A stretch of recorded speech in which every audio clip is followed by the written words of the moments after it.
Good evening. The meeting of the Monroe Township Board of Education will come to order. Please stand for the Pledge of Allegiance.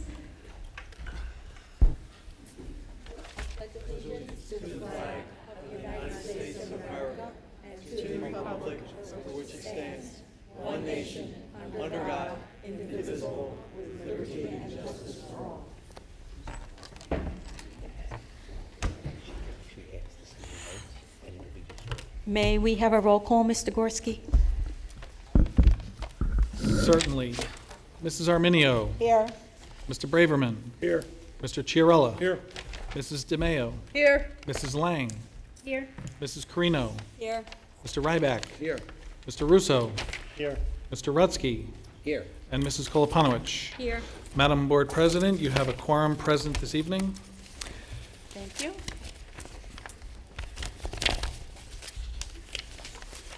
In accordance with the provisions of the New Jersey Open Public Meetings Law, the Monroe Township Board of Education has caused notice of this meeting to be published by having the date, time, and place thereof posted May 5th, 2017 at all schools, the Home News Tribune, Cranberry Press, and filed with the clerk of the municipality. You have a quorum present this evening. Thank you very much. And at this time, we'll go to number 5 on the agenda. Approval of minutes for the Public Board of Education meeting of March 16, 2017. So moved. Moved by Mr. Chiarella, second by Mr. Ryback. Any additions or corrections to the minutes? Okay, seeing none, all in favor? Aye. Opposed? I abstain. You Abstain. You I was abstain? not here.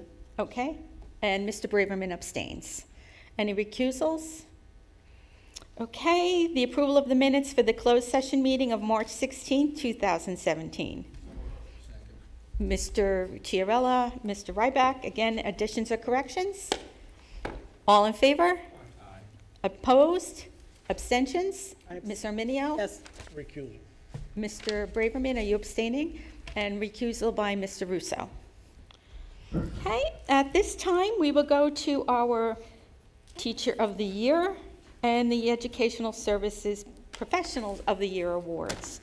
And I've said many times over the years that I've been a board member that we've had beautiful facilities. They're clean and they're child-friendly, and we have technology that we use every day with iPads and computers, and we have outstanding programs and courses that compare to the best school districts in the state. We raise the bar for all children, and we have a lot of expectations from our children.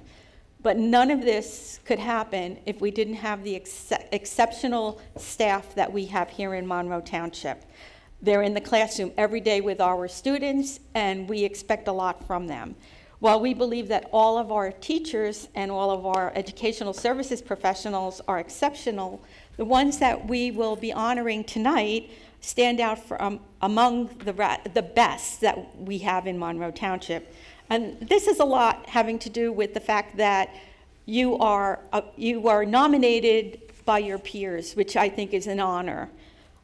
Before this meeting this evening, we had a dinner in the Culinary Arts Department, served and prepared by our students from the Family and Consumer Science Department.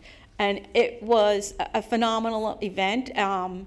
We, I think, as board members, don't get a chance to go into the classrooms and see what's happening and visit our teachers. And it was our opportunity to get to see some of the best that we have in Monroe and to put names with faces. So I was honored to be part of that, and I'm honored to represent a Board of Education where our staff is so highly exceptional, and we're very proud to have you as staff in Monroe Township. So at this time, I'd like to ask our administrators to help present our plaques to our Teachers of the Year and our Educational Professionals of the Year.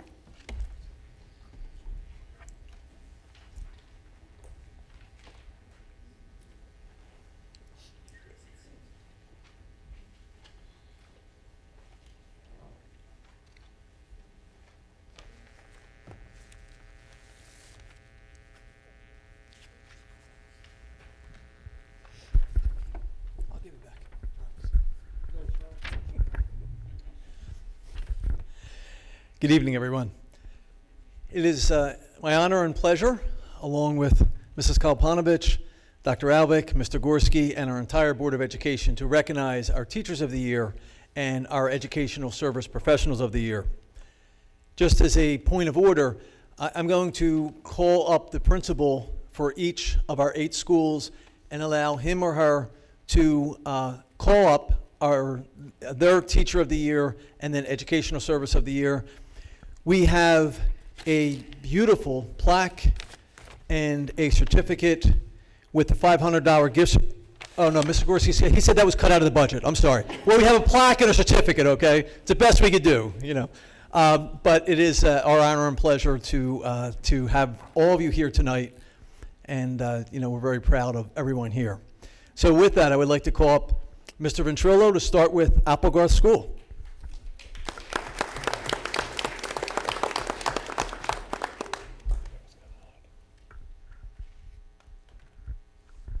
Teacher of the Year?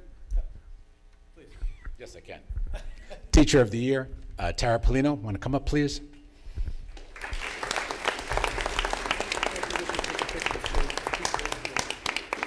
Yep.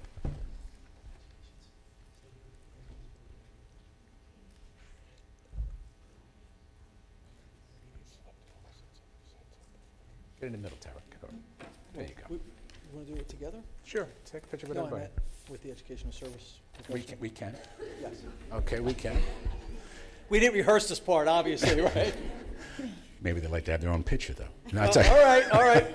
You know what? I defer. Come on over here. We'll take the picture here. I defer to the senior members. Mike, move in, please.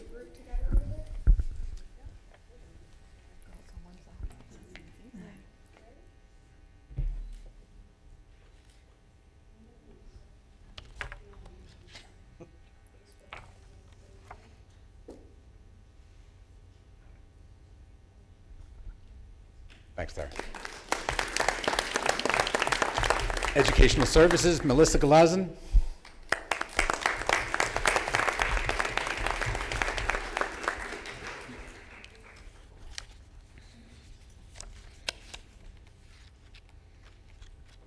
Get in the middle, Melissa.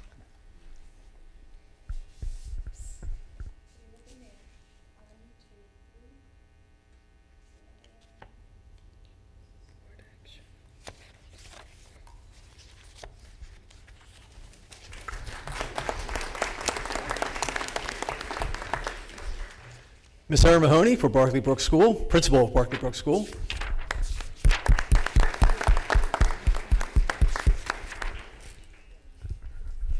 Our Teacher of the Year is Mrs. Christine Doucette.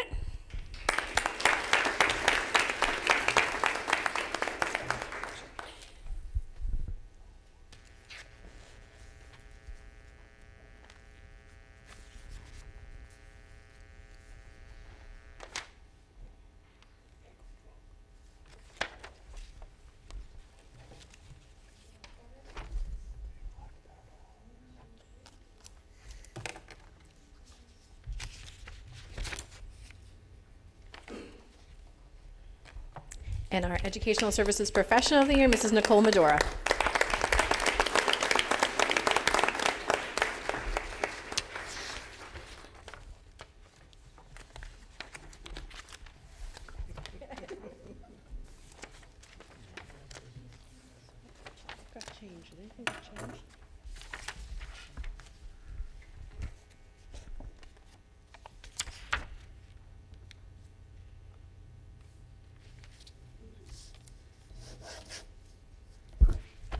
Thank you.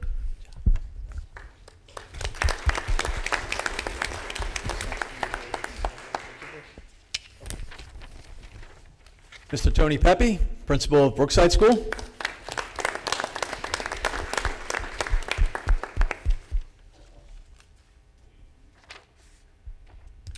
Thank you. Brookside's Teacher of the Year is Mrs. Jody Rubenstein.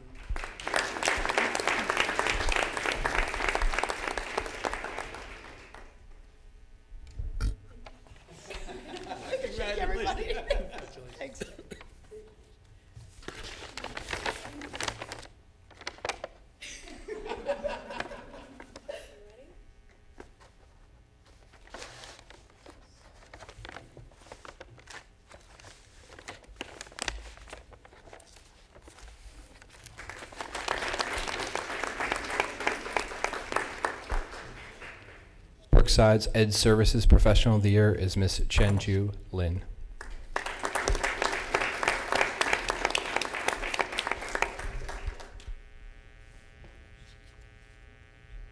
Includes May 24th professional development.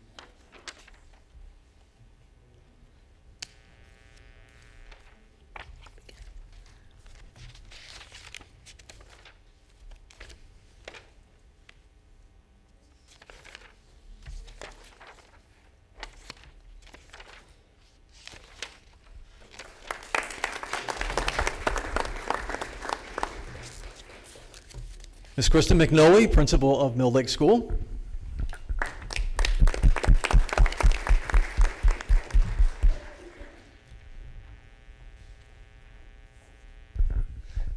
Our Teacher of the Year, Miss Paula de Blasio.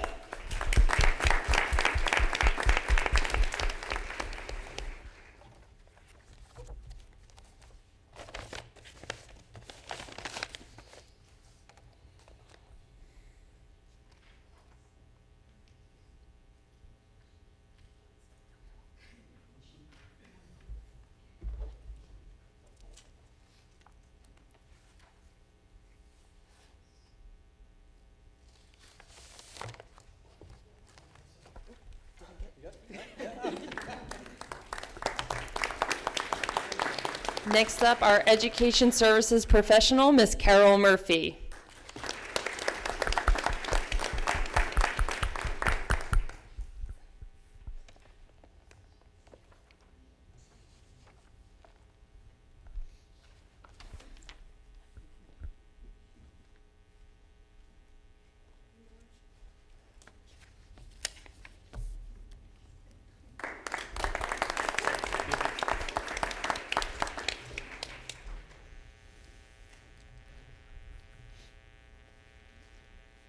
And acting principal of the middle school, Mr. Higgins.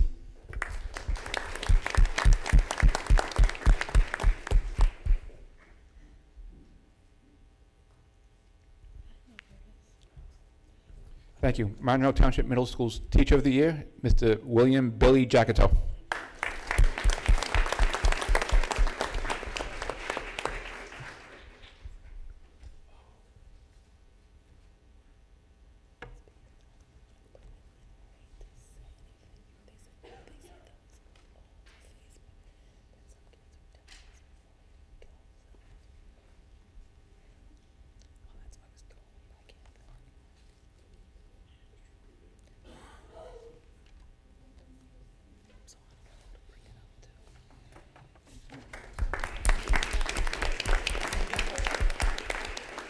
And our Educational Service Professional of the Year, Ms. Mary Jo Giancola.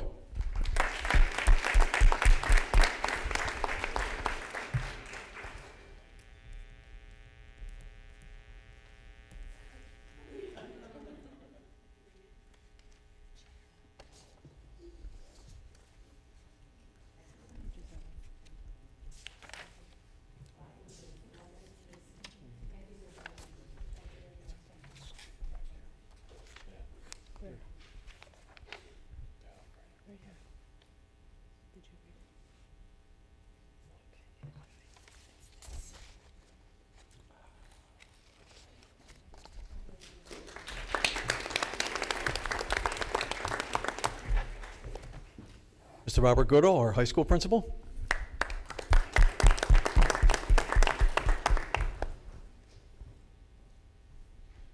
Our Teacher of the Year is Miss Susan Okolevich.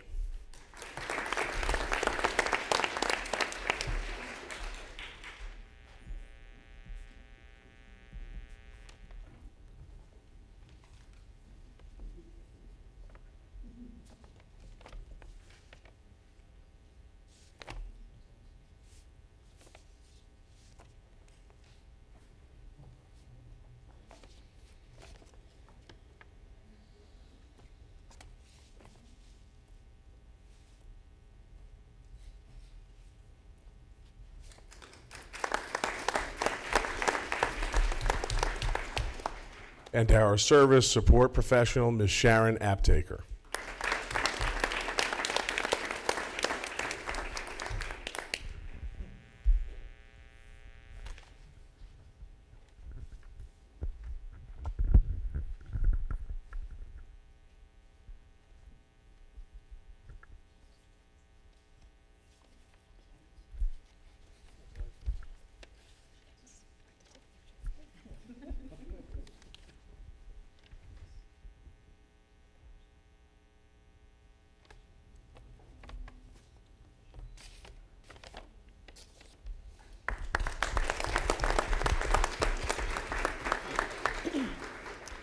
Next we have Miss Patty Dinsmore from Oak Tree School.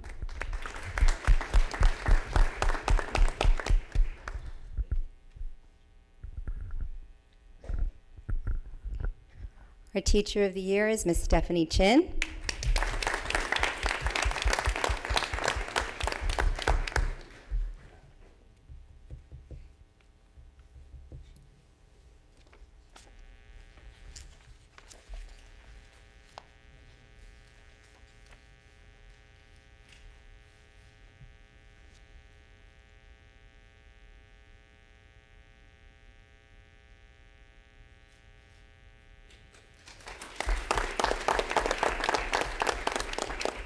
And our Educational Services Professional is Mrs. Kate Tolan.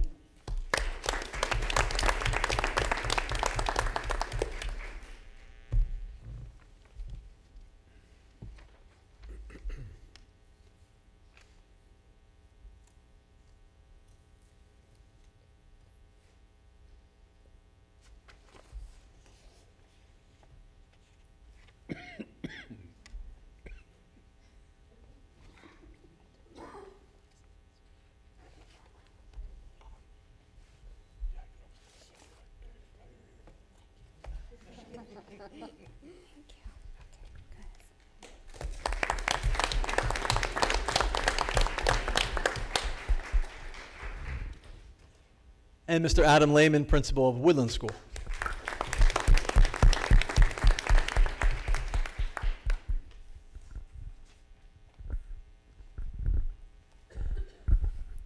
So our Teacher of the Year is Miss Carolyn Sidler.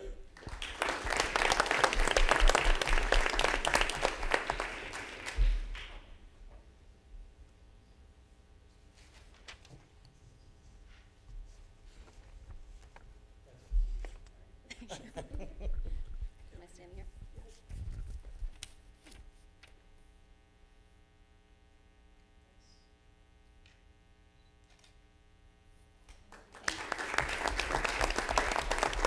And our Educational Services Professional is Marie Brill.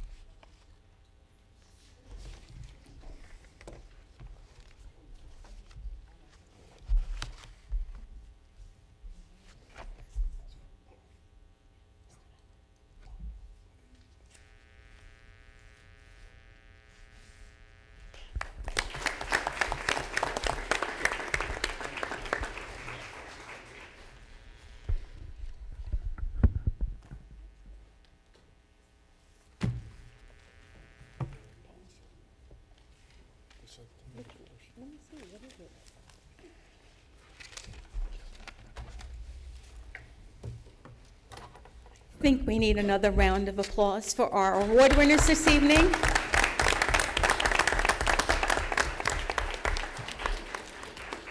And I'd just like to thank you again for everything that you do for all of our students.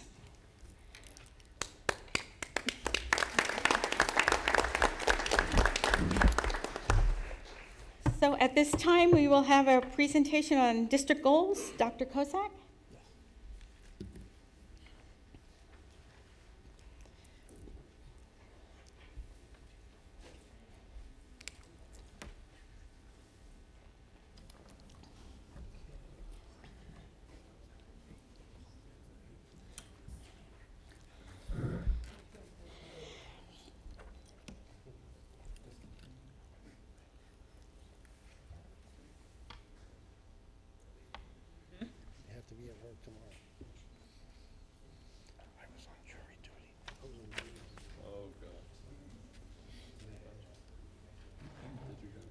Sent it yesterday, yeah.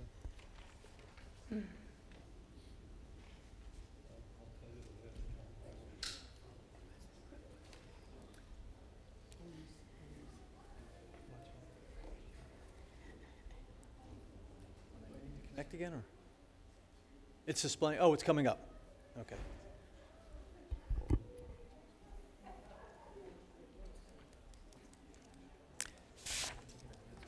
Okay, thank you, Mrs. Kalapanovich and the Board of Education. This is our end of the year report, or as I put it, the Monroe Township School District in the spotlight on our district goals.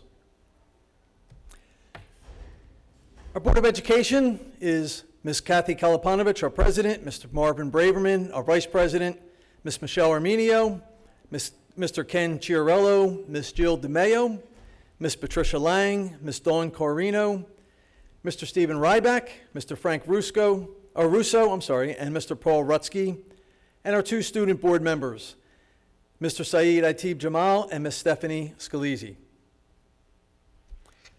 The Superintendent's Advisory Council is Dr. Dory Alvick, Mr. Mike Gorski, Dr. Dory Alvick, our Assistant Superintendent of Schools, Mr. Mike Gorski, CPA, Business Administrator, Board Secretary, Mr. Reggie Washington, our Director of Information Systems, Ms. Marietta Ruella, our Director of Pupil Personnel Services, Mr. Gerald Tague, our Director of Facilities, and Ms. Christine Christie, Director of Human Resources.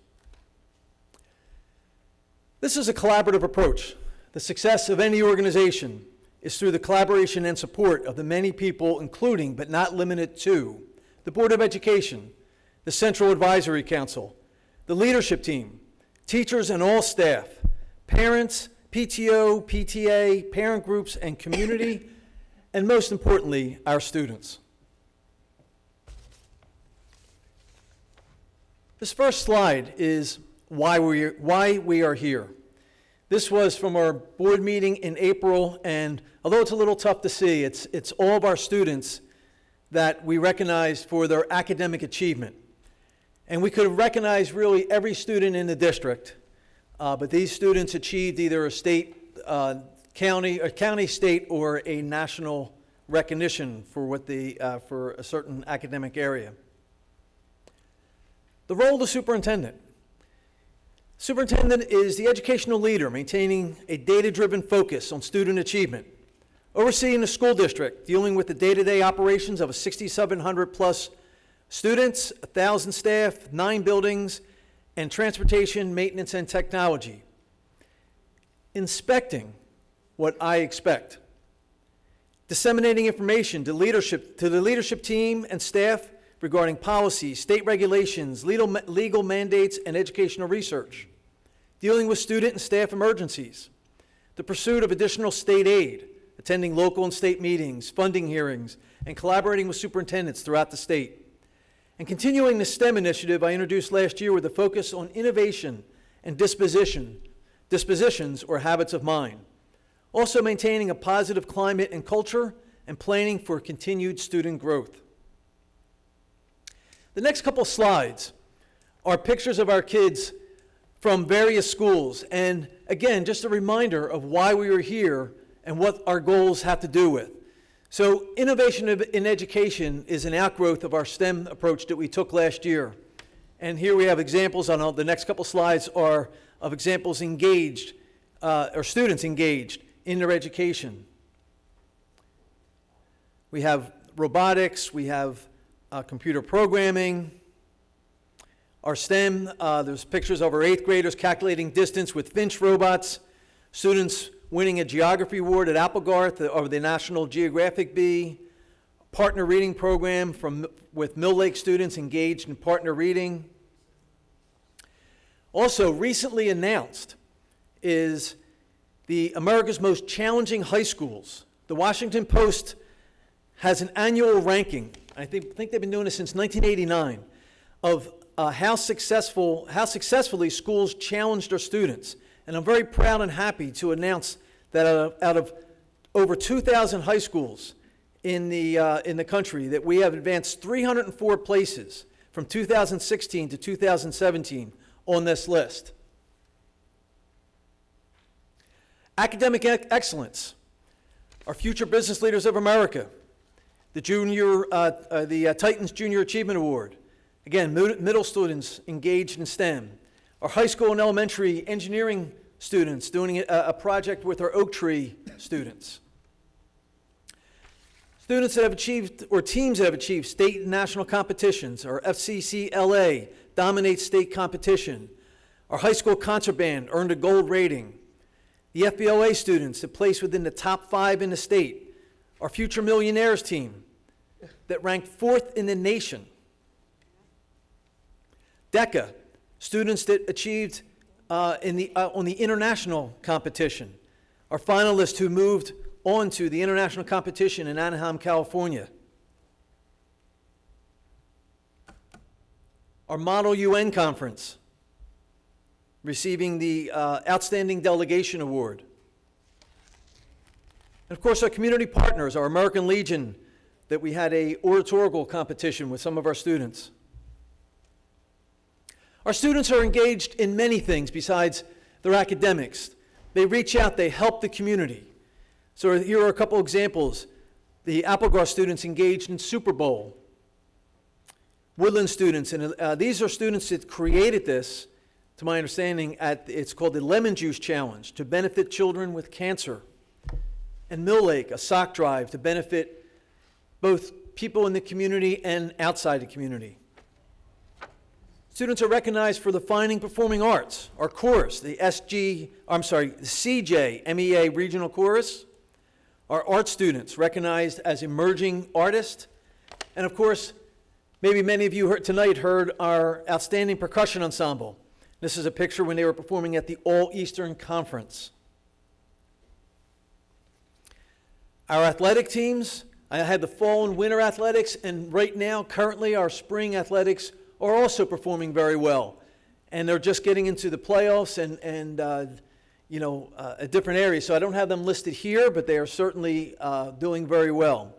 But our girls volleyball won the division championship. Girls bowling team won its first ever conference and division championship while going unbeaten in their dual matches. The boys ice hockey team finished second in the division and advanced to the conference finals for the first time ever.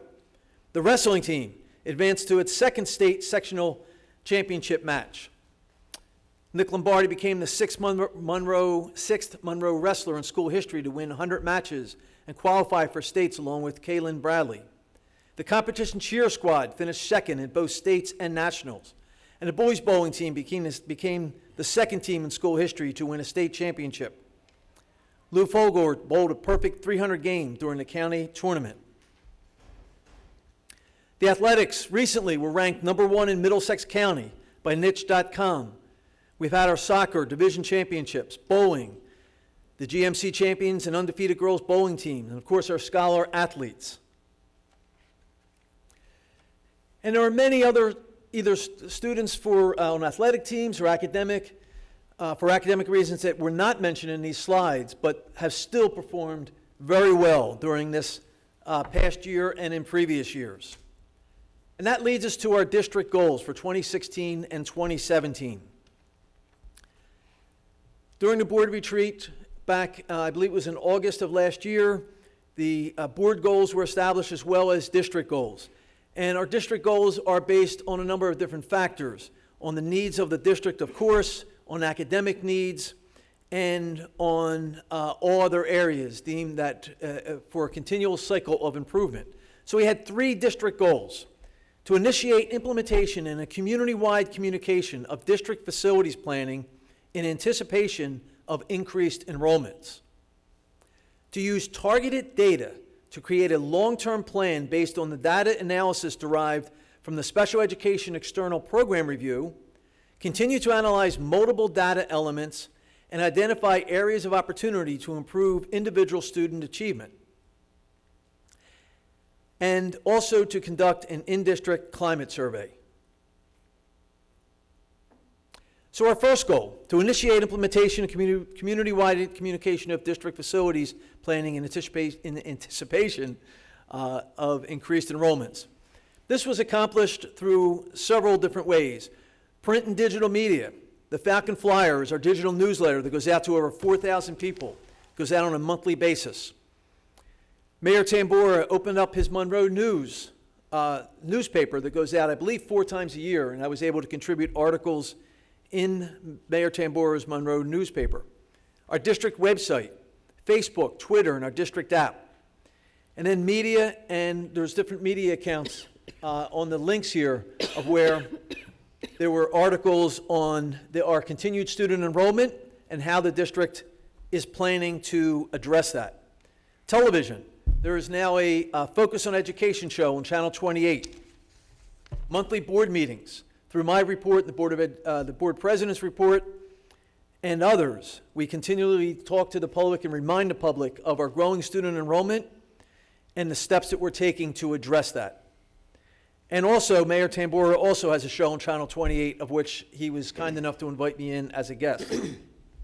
In person, back in September, I attended 9 back-to-school meetings, informal and formal discussions with parents while attending student and district events, our monthly board meetings, and appearances at Regency, Stonebridge, and Greenbrier adult communities, and also a planned visit to Encore and other adult communities, as well as town hall meetings and meetings in schools to talk to our parents about the need for new schools to house our growing student population. Our second goal was, again, to use targeted data to create a long-term plan based on a data analysis. So basically, this stemmed from a year ago. We brought an outside consulting firm in to look at our special ed services from kindergarten or pre-kindergarten through 12th grade, and to look to see and compare us to what other school districts throughout the country were doing with their special ed, and to see how we compared, and could we find ways to improve both the delivery of education for our special needs students, and also look for any financial savings that we could accomplish, and also to look and to see how our staff was working within that department. So we have a special education program review, and we have an update, and I can just go to this, and I'll be able to take you through some of the updates.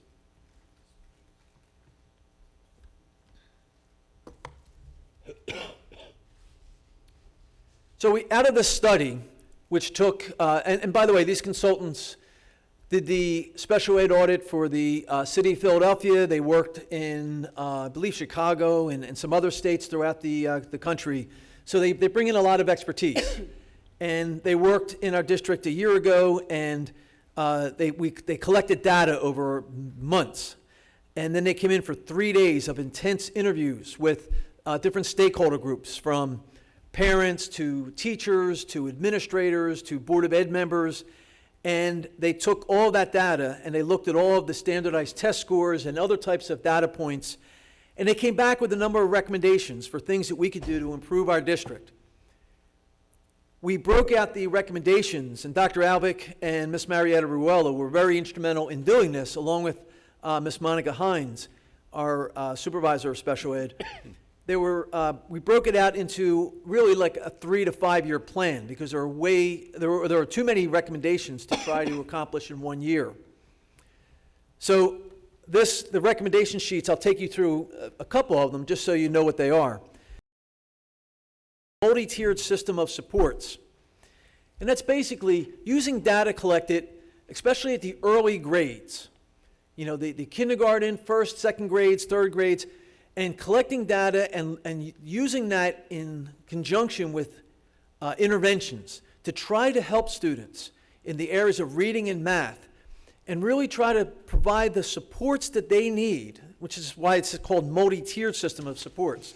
Whether it be a reading specialist working with them, whether it be interventions that are applied in the classroom by the classroom teacher, whether it be a basic skills teacher, any other types of support to help the children get up to grade level, with the hope that they can use the supports to get up to grade level and avoid being classified into special ed.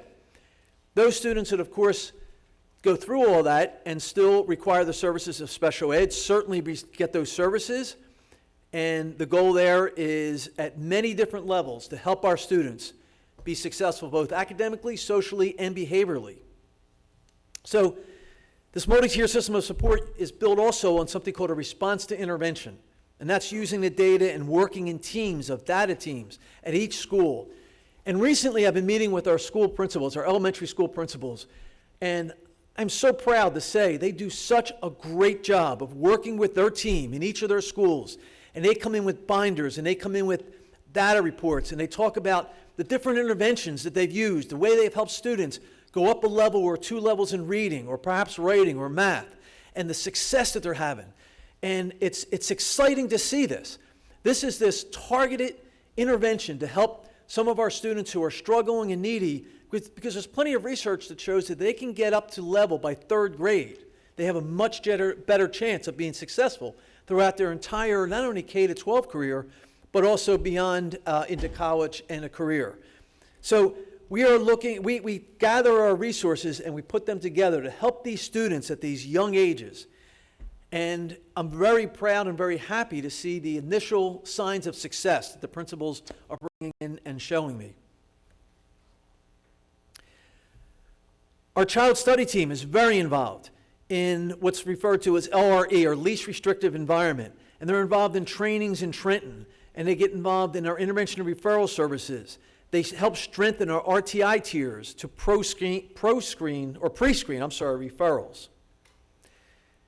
Data collection. This year we started with a new assessment system called MAP, Measures of Academic Performance.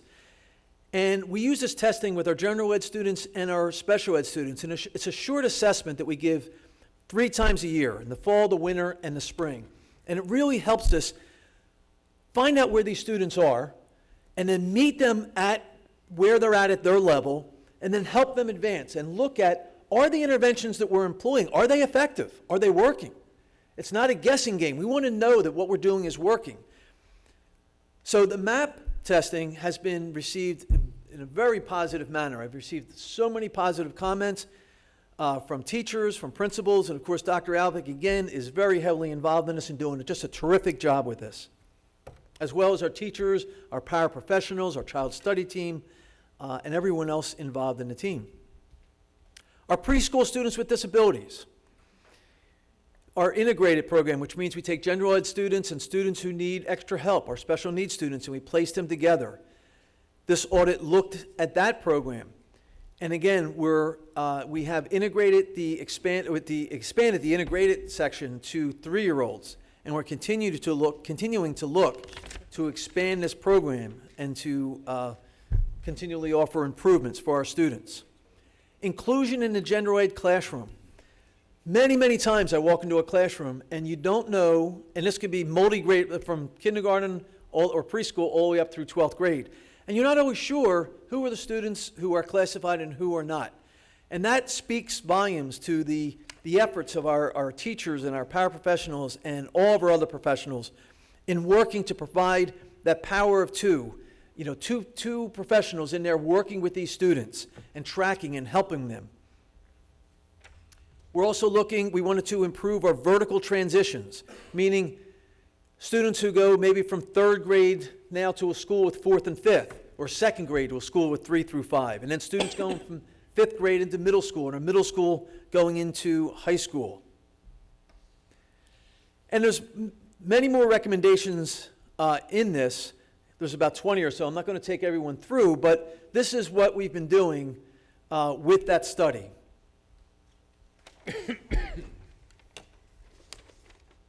And then again, the response to intervention. And there's just examples. Dr. Roselle, our supervisor of language arts, did a terrific job with examples of protocol. The third goal was to conduct an in-district climate survey. So this survey was administered during the first week of February. And full disclosure, this survey people weren't sure about this. We were administering a survey and to all of our teachers and our paraprofessionals. We included secretaries in that as well in each school. And there was a little nervousness that came out of this. But I'm very happy to report that after we administered the survey and we got the results back, I asked each principal to go back into his or her school and to meet with a team or all the staff or a team or a committee and to have honest discussions. What are we doing well? What can we do better? How can we improve? And sometimes they're difficult discussions, but I'm very happy to see the results and where there were areas of improvement. People were willing to sit down and say, let's work on this together and let's come up with a plan. we can try this next year. Again, I met with some principals today and yesterday, and hearing them say, they have 8, 10, 12, 15 people in a room, and they say, okay, here's our problem. And the solutions that came out of that collaboration is really one of the things that makes this district such a great district, that collaborative nature, that willingness to roll your sleeves up, to get down and dirty, and let's find solutions and let's see what works. And at the same time, the survey also revealed things that everyone was really proud about. They were really proud of. They feel that it's successful, that we're doing well.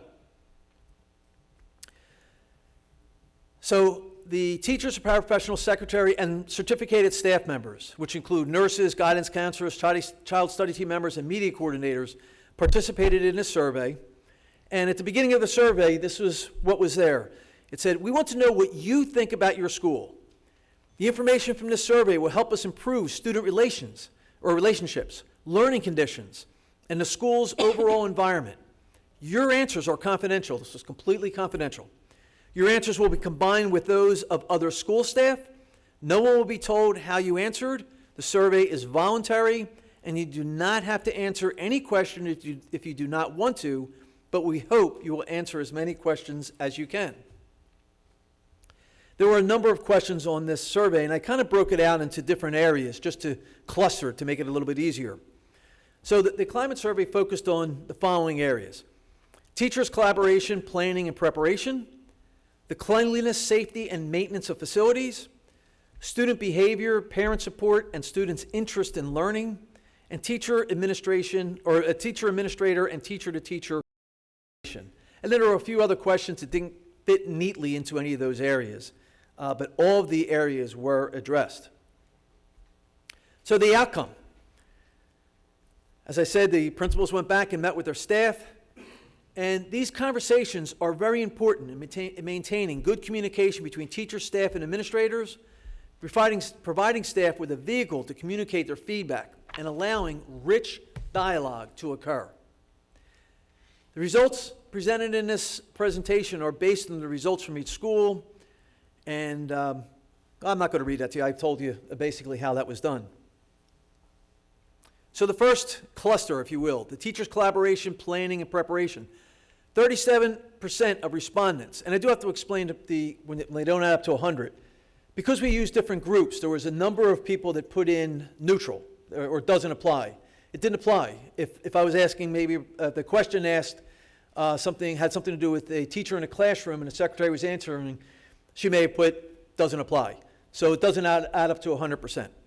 But 37% of the respondents felt that the school's schedule allowed adequate time for teacher collaboration. However, 40% felt that this is an area needing improvement. 48% of respondents felt that the school schedule allowed adequate time for preparation and planning. 24% were neutral and 28% disagreed. So, what do? We didn't ignore it.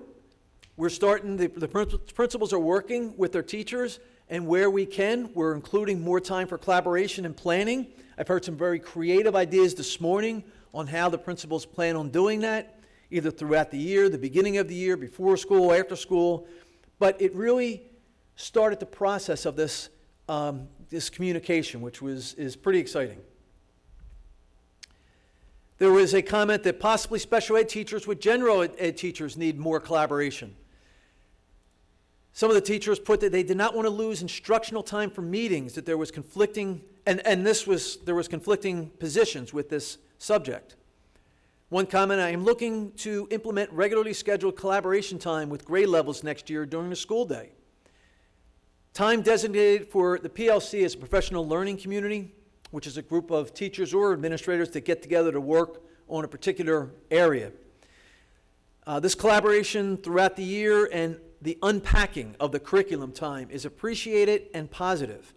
Teachers also were appreciative of the soft rollout of the new science standards, the next generation science standards. And rollout just meaning that they weren't expected to do everything at once, that the supervisors worked with the teachers and the staff, and that therefore that soft, in quotation marks, rollout. And the PLCs and the unpacking time will continue in 17-18. It was also suggested that time be designated for special ed paraprofessionals to be given time to meet with a cooperating teacher at the beginning of the year. And a comment, and that's why it's in red, is when assignments have been made, I will work out a meet and greet time in September. Teacher autonomy and collaboration in academics is felt to be positive. Staff feel that the day-to-day management of the building, the scheduling, the park scheduling, lunches, specials, technology, sign-ups, share folders, and Google Drive with universal access to school information is well managed. Teachers mentioned the high volume of meetings, committees, and trainings that require them to be out of their classrooms as a concern. So again, that's something we looked at, we heard it earlier, and we started addressing it immediately, and we're going to keep that in mind for when we move forward. We do plannings in the future. And again, these comments were from different teachers throughout different schools, so they don't apply to any one school, but it's more of a compilation. Love the building class schedule, timing of blocks and core classes.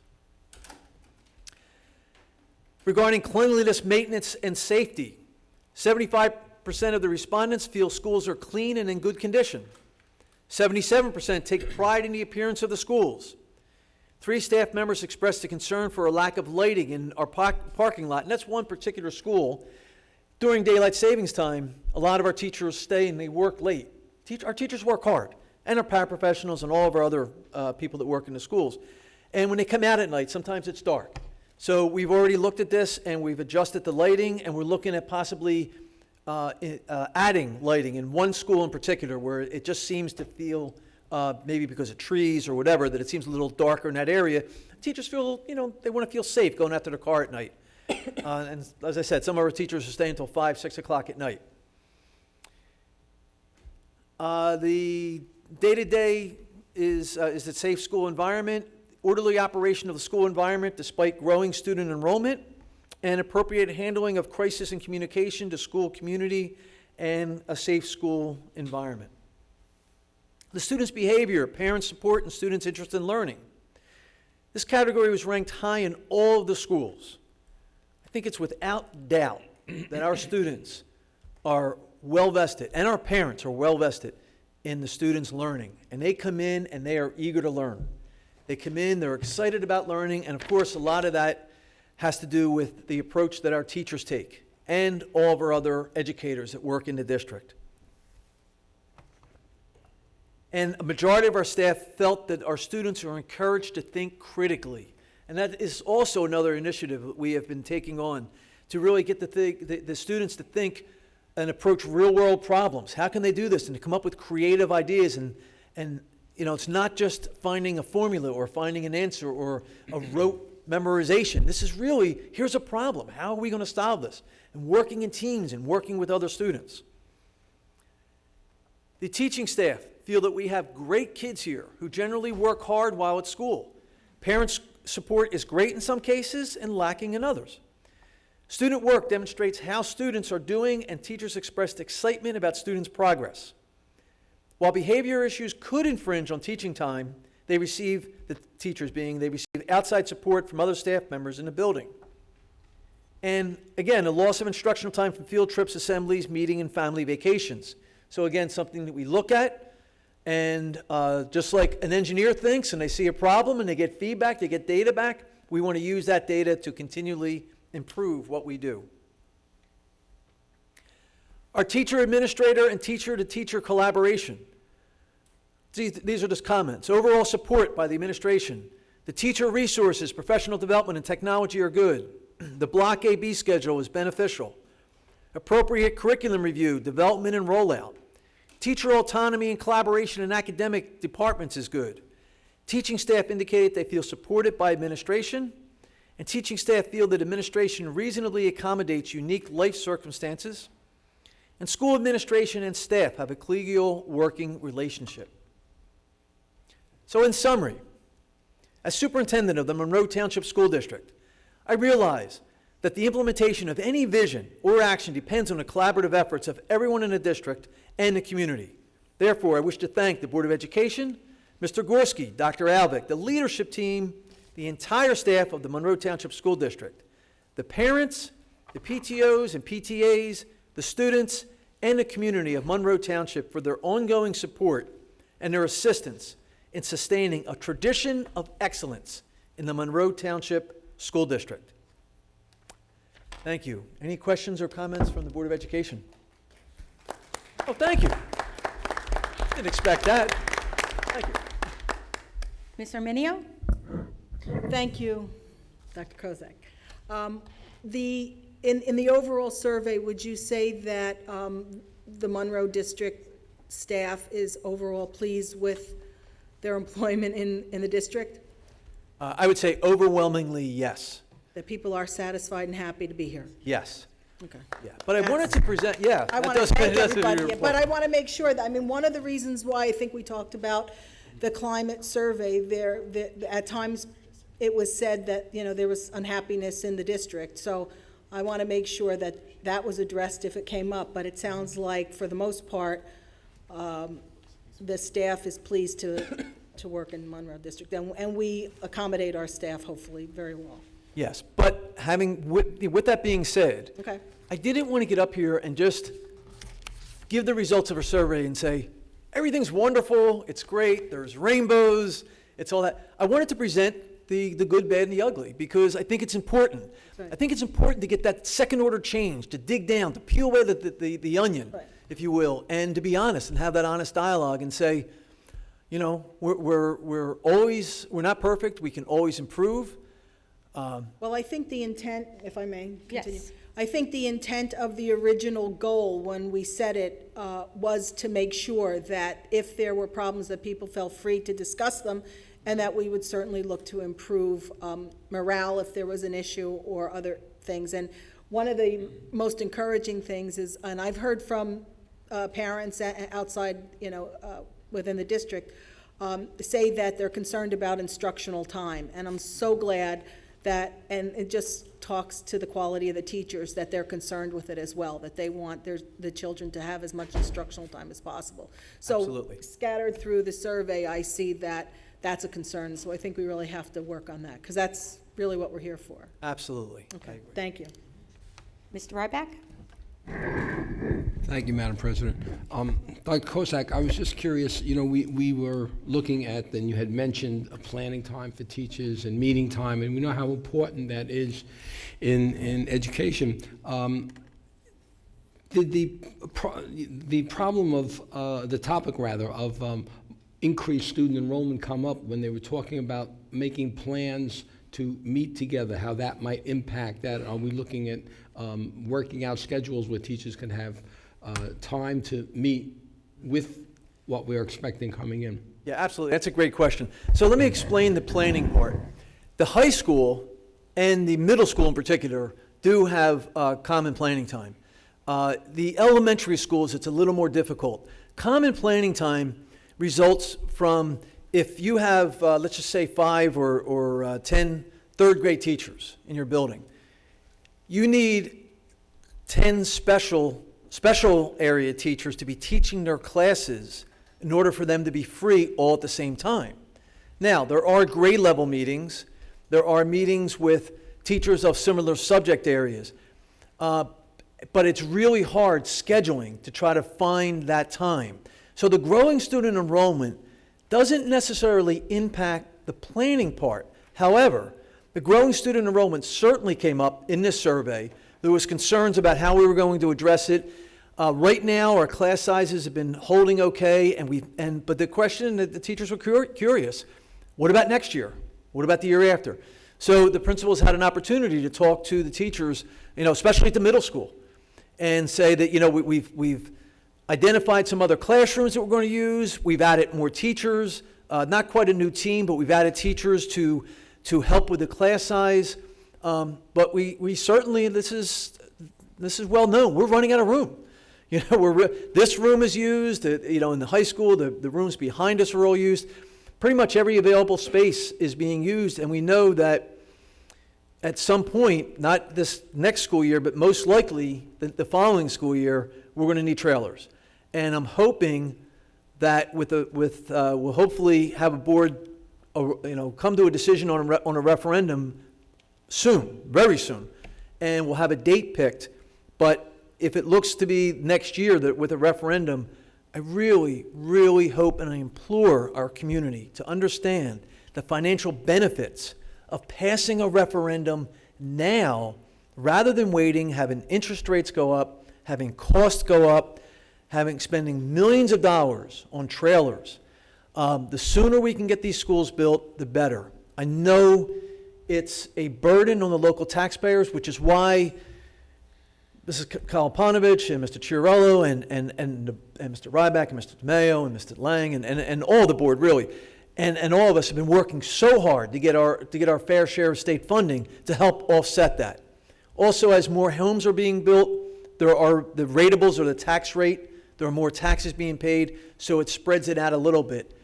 Other districts near us, not districts, but other townships such as East Brunswick, South Brunswick, North Brunswick, many other districts, they experienced their growth, but it was 10 years ago. Monroe experienced their growth 10 years ago. People love it here so much, they just keep on coming. So, I'm trying to be a little bit light with that. I know it's a serious subject, but it's going to be crucial that we deal with this growing student enrollment. Mr. Mayo? Based on the survey and the results, were there any surprises to you? Even my conversations with the principals, I don't know if any surprises came out. I think there were some things that we kind of thought about, but the survey kind of really brought it into focus. So things like, having the special ed teachers and the general ed teachers, we all know they need time together. But hearing it come from a number of teachers is saying to us, we need to find a way to make it happen. The common planning time at the elementary levels, they have to be creative. And, having said that, the elementary principals in particular, because it's different in elementary than it is in middle and high school, they all have data teams that they get together with groups of teachers and they go over student data and they do it before school, after school. So there is collaboration and there is meeting there, but it's certainly coming from the teachers that identified an area. The growing student enrollment, it wasn't really a surprise, but it's throughout the survey. I mean, you could feel it. You could read it, But off the top of my head, Mr. Mayo, I can't think of something that I looked at and said, wow, I didn't expect that. So are we looking to make changes that that the teachers want for next year? Absolutely. In fact, some of the principals have already instituted changes this year because, remember, the survey was given in, I think it was January, February. So we got the results back. They've been looking at the results, and then they've been meeting with their teams. So they've already started to look with, and some of these suggestions have come out of their teams of things they can do this year. But we're going to look to implement, whatever changes we need to, not only this year, but also next year and moving forward. And I hope that this is just the beginning of a process where we continue this collaborative nature, whether it's formal surveys, no matter how we do it. I think it's a good step, or it's a step in the right direction.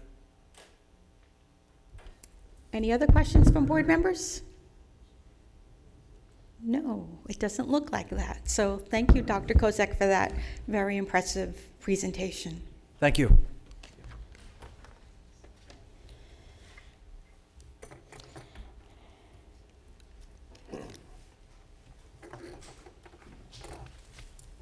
Okay, next on the agenda is our student board members' reports, and I don't see any student board members.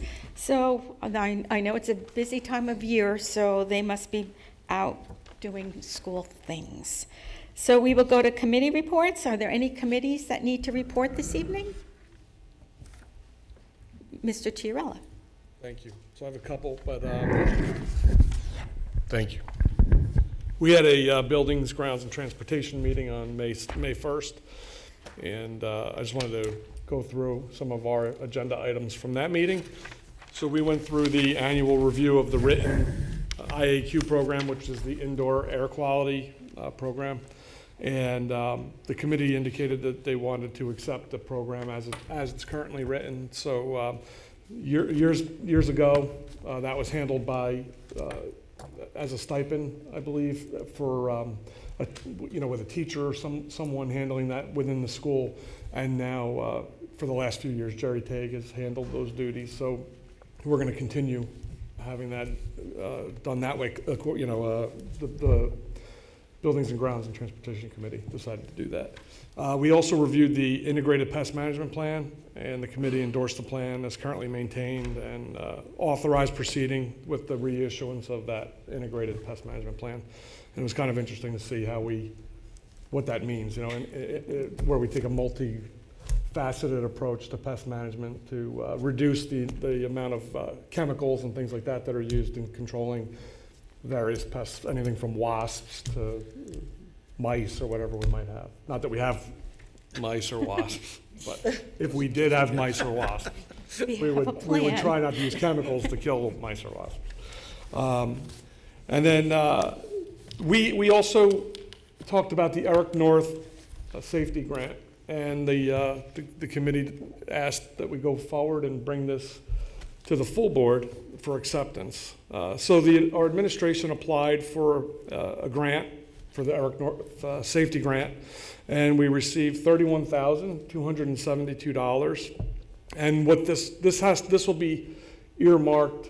It has to go specifically for certain things. So at the last meeting, we accepted a grant for the snow removal, and that goes into the general fund and could be used for anything. This grant, though, has to be used for a specific reason, and so this is going to go to resurface the safety surfacing on the pre-K playground at Mill Lake, and for special needs children.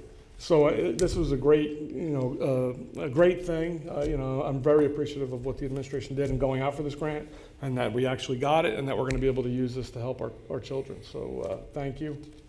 And the next thing that I have, that's a big one. Now I'm deflating the balloon here. But we also talked about the Church Road land and how that's proceeding. So at this point, what's going on is we're looking at the turtle study still. So we're looking, somebody might be out there right now watching to see if turtles are breeding or something. So we know there are turtles there. We're just watching to see what those turtles are doing, I guess. But so we'll have more on that, but that's the gist of that. We also talked about the possibility of upgrading our sound system here.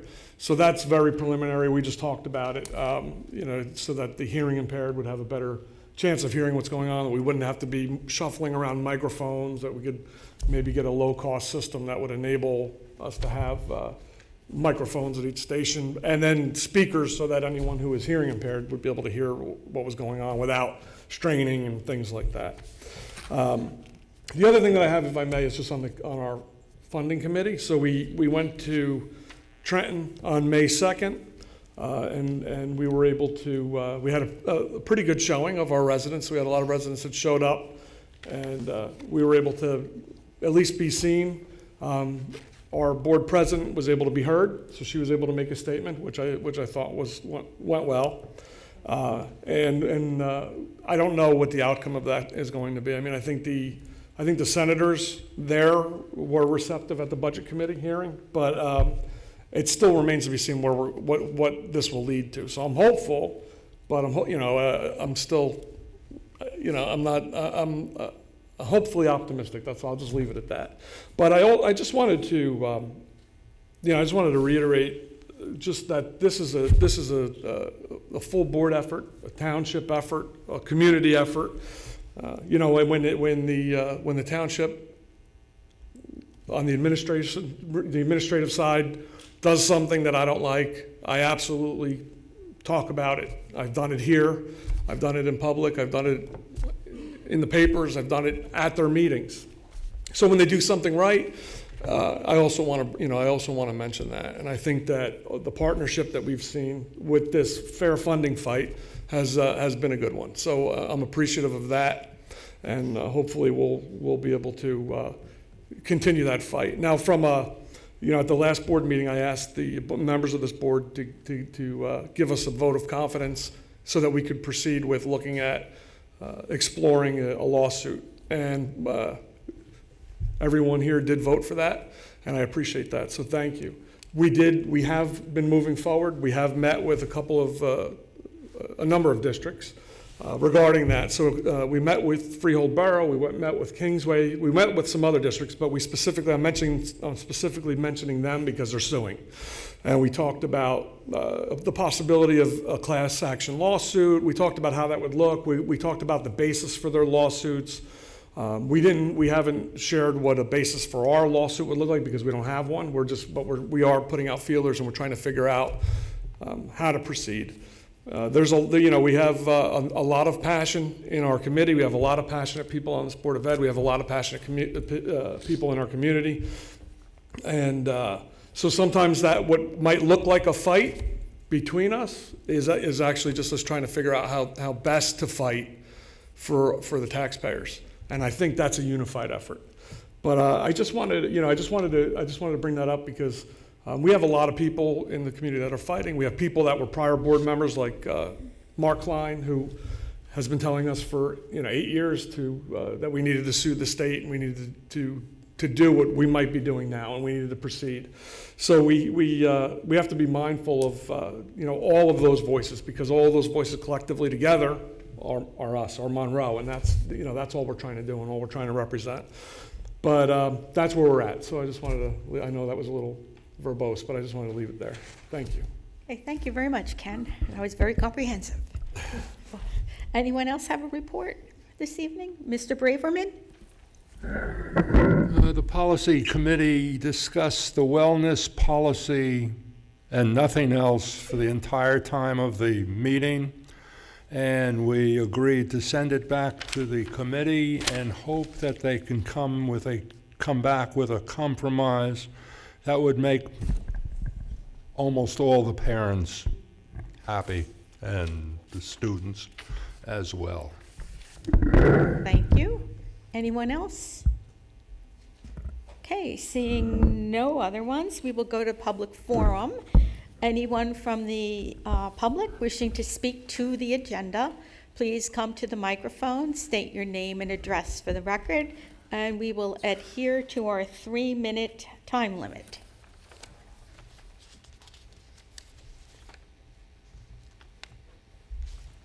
Good evening, Chrissy Skirby, 21 Preakness Drive. This is in regards to the policy, the second reading for public participation in board meetings. I would just like to ask the board to really consider what you're going to be doing when you're voting tonight. This microphone has been used many times by parents and community members to come up and ask questions during times when issues arise in the district or times of change, or we have a lot of student enrollment increases. It's a time for parents and community members to come up and ask questions and get clarification. And I'm really concerned as a member of the public that you want to have public forum 4 minutes, but to not stop the time during answers from a board member or a representative of the district. That takes away the time that an individual community member can come up and ask questions. And then it also is, number 3 is saying that no participant from the public can come up to speak more than once. So if somebody asks a question that takes 10 seconds and the response takes 3.5 minutes, you use all the time, we can't come back up to make another statement or have another question. So that is a little disturbing to see that that's going to be limited, and it's much different than the way public forum has been running. And also 5A, that the presiding officer can interrupt or terminate a participant's statement if it's too lengthy. Not quite sure what that refers to. If you only have 4 minutes, you're stopped anyway at the 4 minutes. I'm not sure if that means that you would stop somebody in the middle of that 4 minutes. So really, I hope that the board will really consider what you're doing to the community and to residents and parents at limiting their responses at a public forum. And then also, I see the list of summer reading. I want to commend the board for taking off the 2 books that were on the summer reading last year. I see that Unwind and Looking for Alaska are no longer on the reading list, and I would like to thank the board and the district for taking them off. Thank you. Thank you.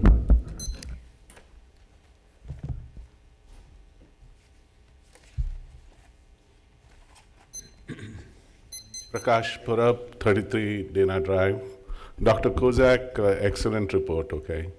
And most often I have a child, I see that the teamwork, the collaboration you're providing, the teachers are providing, most of the projects and all, I do appreciate, I see it, okay? I came late, so I don't know it was presented.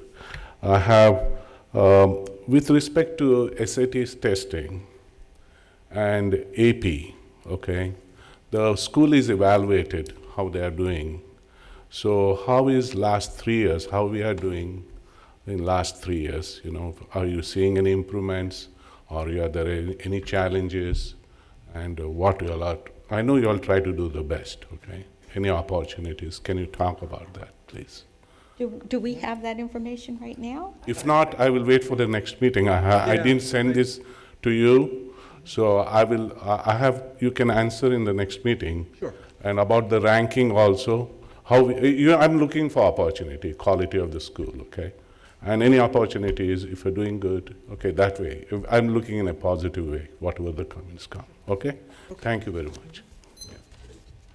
Anyone else from the public?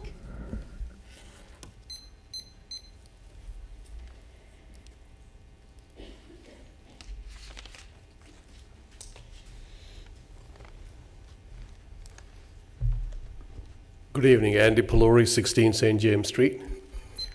To the superintendent, I think that your presentation was excellent as well.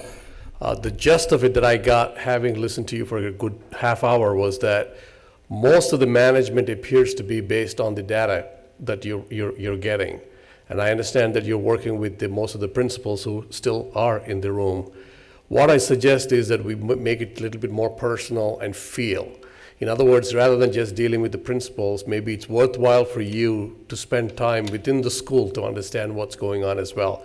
Data-driven stuff is good. It's good from a management perspective, but you really don't feel how the students are feeling. And sometimes you need to get to the grassroots level to understand some of the problems. I would really appreciate, I think it's an excellent presentation, but everything that you said was purely data-driven. It's really not an indication of how a student feels. And I know for a fact that in middle school, there's a lot of issues with the facilities. So if it's not coming out, then we need to bring it out to make sure that they're addressed. So, and I agree with one of the previous public person who spoke here, Chrissy, regarding shutting down halfway through the testimony from the public or interrupting them. And I think, when we have these discussions, typically we learn more, and obviously you have more questions that you want to come back and ask for. I would really appreciate if the board considers not to interrupt and give a second or a third chance for somebody to come up. And I perfectly understand that it can be cumbersome at times, but if it's a valid point that people are bringing up, I think the board should be hearing that. Okay, thank you very much. Thank you. Anyone else from the public wishing to speak? Okay, seeing no one, we will close public forum and go to the superintendent's report. Dr. Kozak? Absolutely. Thank you, Madam President. I know that the board will be disappointed, but I'm not going to go through my usual long superintendent report since I did the presentation tonight. I'll spare you that. But I would like to ask for the board's approval under personnel of items A through AL. So, second. Mr. Chiarella, second by Mr. Ryback. Are there any comments or questions for Dr. Kozak? Ms. Arminio? I just want to be clear as to where we're voting. Personnel on D, personnel? A through AL? No, but the subject is D. For letter D, the resident. Letter D, personnel.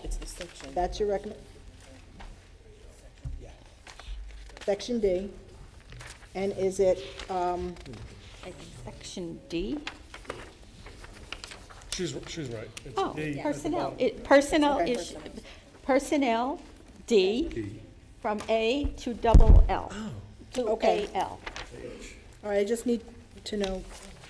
I don't have a question, I just need to know when I vote, how I'm going to vote. Yes. Okay.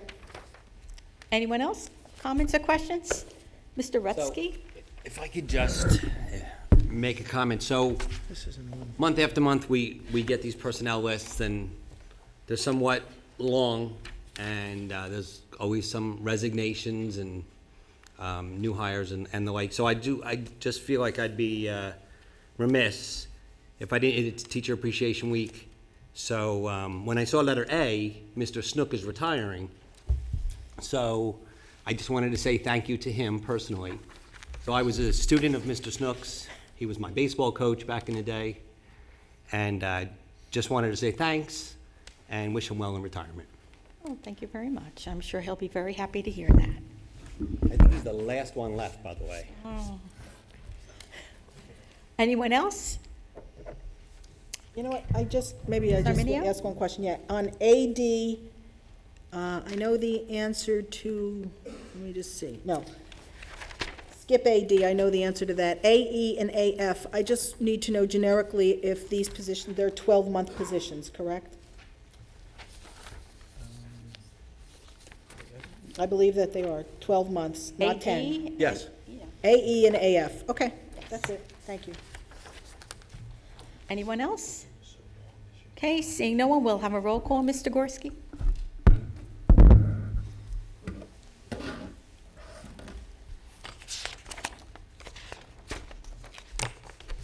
Mrs. Arminio.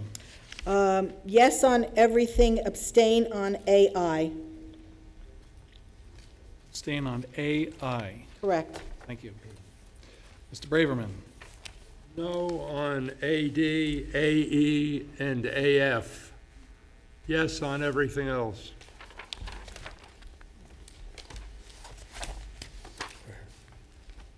That is a yes on everything, and a no on the contract of the Assistant Superintendent, the Board Attorney, and myself. Thank you. Mr. Chiarella. Yes. Mrs. DeMayo. Yes. Mrs. Lang. Yes. Mrs. Carino.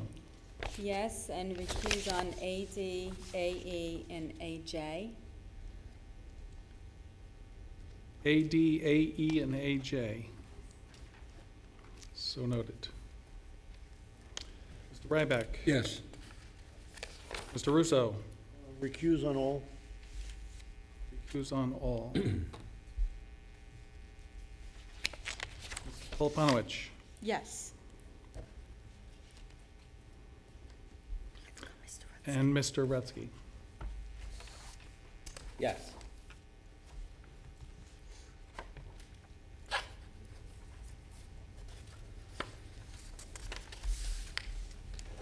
Madam Board President, this is a tricky motion. Could you just give me one moment, please? Because of the large consent agenda.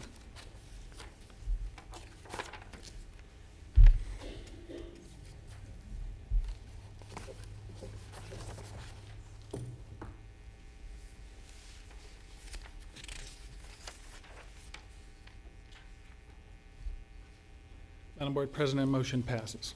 Okay, thank you very much. And we'll go to the board action items. Dr. Kozak? Yes. Madam President, scrolling quickly through this very long personnel agenda, and I know, I know, it's easier in print. Yes, it is. I respectfully ask the board for approval for items A through J. So moved.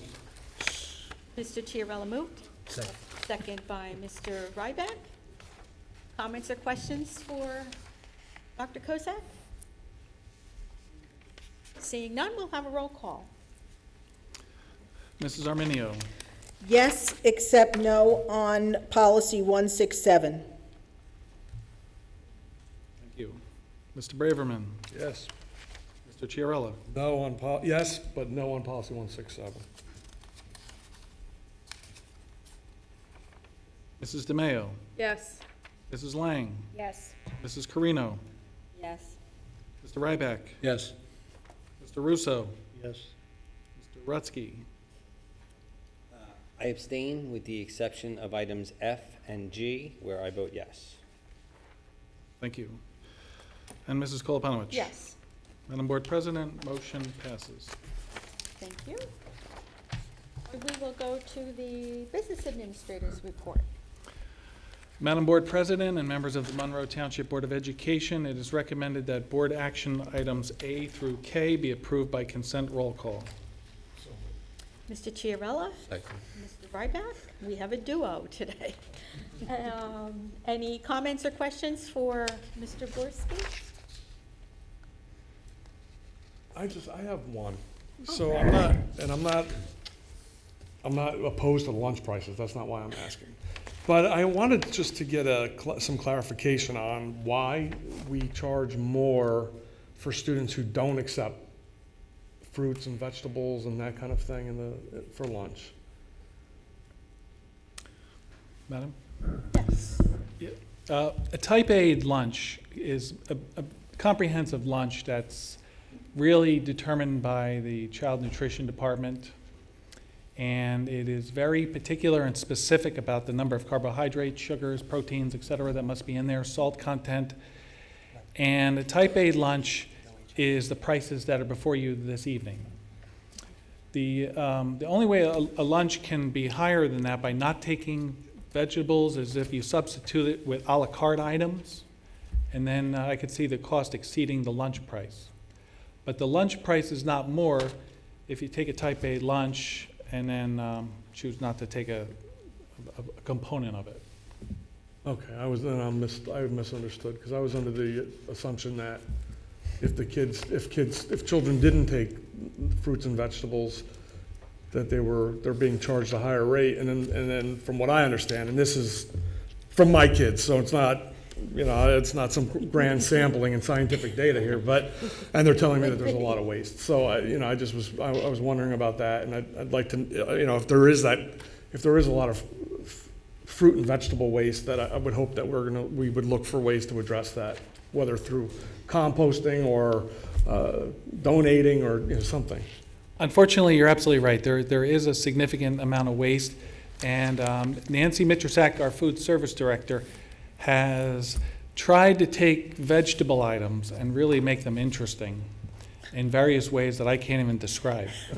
But they are attractive to a lot of students, and she's proliferating the use of vegetables like cauliflower and things like that through the lunch program. Unfortunately, it's not to everybody's taste, and some of the a la carte items may be the sugary more type thing. So, we do our best to try to encourage healthy eating, and certainly welcome parent involvement and the wellness committee involvement too, to try to educate students on the importance of healthy eating and developing healthy eating habits at a young age. Anyone else have a question for Mr. Gorski? Then we'll have roll call. Thank you. And Madam, while we're on the topic of school lunches, Mrs. Mitrosak brought to me the proposal for Metz Food Service Management Company. And unfortunately, because of the timing of it, due to the state of New Jersey, we did not have an opportunity to discuss it more at Finance Committee. So I'd just like to provide a little bit of information about it. This is the third year of the contract, and the contract states that you can negotiate with the food service management provider up to a fee increase of 3%. Mrs. Mitrosak and I negotiated with Metz Company, and the agreement was only a 2.1% increase on their management fee. So that was advantageous for the district. And I will tell you, speaking on behalf of Mrs. Mitrosak and my own observation, the vendor that we chose a few years ago when we went out for an RFP to do better than what we had before has really paid great dividends in the cafeteria. As you may recall, we had U.S. Department of Agriculture, I believe, come in and inspect our facilities for all of the very positive things that we're doing, all the best practices that we've implemented. In my opinion, of course, we have one of the finest food service operations of any school district in the state. And that's kudos to Nancy Mitrosak. And if anybody has any questions about the Metz agreement, feel free to call me, but it's with our full recommendation. They're doing a fine job. They're managing staff well. They're holding staff accountable, and the program is serving students very well. It's good to hear. So if there's no more questions, then we will. Do you have a question, Mr. Russo? So how many times a week do you eat there? I have only eaten there once, and it was during the USDA inspection and tour. It was a more formal event to those dignitaries, so we ate together. I usually brown bag it myself, but I do go through the cafeteria and I see offerings and different food area serving stations that are more impressive than what I see at my son's college. And the students here are very fortunate to have that. Sure, Dr. Kozak. So Mr. Russo, the board members who attended the Teacher of the Year and Educator Professional, that they were treated to our students using the food from that service. And I have eaten in the cafeteria, and it is excellent. And the only reason that we don't is Mr. Gorski is correct. Lunchtime is usually grabbing whatever we can while we're catching up on email and everything else. And I know I speak for Dr. Albick because I've walked in and interrupted her lunch, as well as Mr. Gorski. I've interrupted his, and they have interrupted mine. We just try to grab it as we could. But I would have no issue with going in any of the cafeterias and eating. And I can say that in other districts, I might not have always said that, but in Monroe, I feel that confident in what they offer the kids that I would be more than happy to eat in any of the cafeterias. I believe when the Department of Agriculture came in to look at our food service program, we were in the top 3 in the state. So, and it's self-sufficient, so we don't have to put money into that. I think that's it through the budget. I think that's a great thing. Roll call. Thank you. Mrs. Arminio. Yes. Mr. Braverman. Mr. Chiarella. Yes. Mrs. DeMayo. Yes. Mrs. Lang. Yes. Mrs. Carino. Yes. Mr. Ryback. Yes. Mr. Russo. Yes. Mr. Rutsky. Ready? Yes, sir. I abstain with the exception of items B, E, F, G, and H, where I vote yes. Perfect, thank you. And Mrs. Koloponowicz? Yes. Madam Board President, motion passes. That concludes my report. Thank you very much. Okay. We will go to the board president's report, and I wanted to talk to the board and the public today about the superintendent evaluation and the process that we will have to go through. We don't want to talk about the evaluation itself because that is always to remain confidential. So by law, the Board of Education is required to evaluate the superintendent of schools every year, and I believe everybody has had that opportunity to do that in the past except Mrs. Lang, and this will be your first year to do that.